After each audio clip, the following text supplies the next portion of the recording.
के थाना पुलिस चौकी रखले ही हम हिला के कोई बोलता रे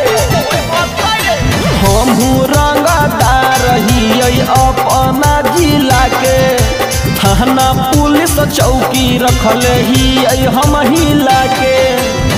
पैसा कमावे खातिर भेजा चाही रे रुपया कमावे खातिर भेजा चाही रे रंगदारी करे खातिर कर जा चाही रे रंगदारी करे खातिर कर जा चाही रे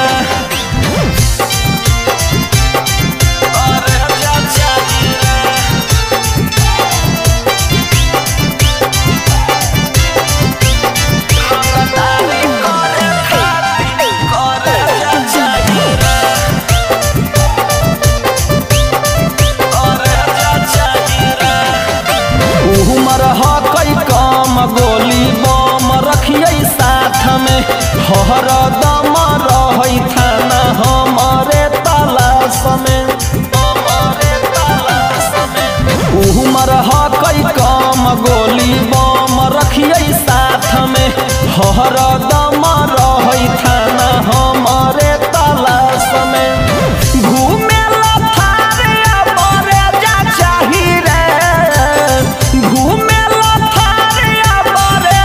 चाही रे रंगदारी करे खातिर करे जा चाही रे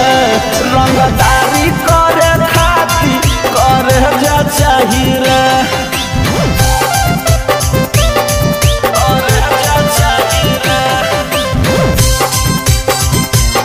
रंगदारी करे खातिर करे जा चाही रे एरिया में कैले ही अलग अलग कांड रे सब केहू डरे नममा बनल है बारांड रे एरिया में कैले ही अलग अलग कांड रे सब केहू डरे नममा बनल है बारांड रे छोड़े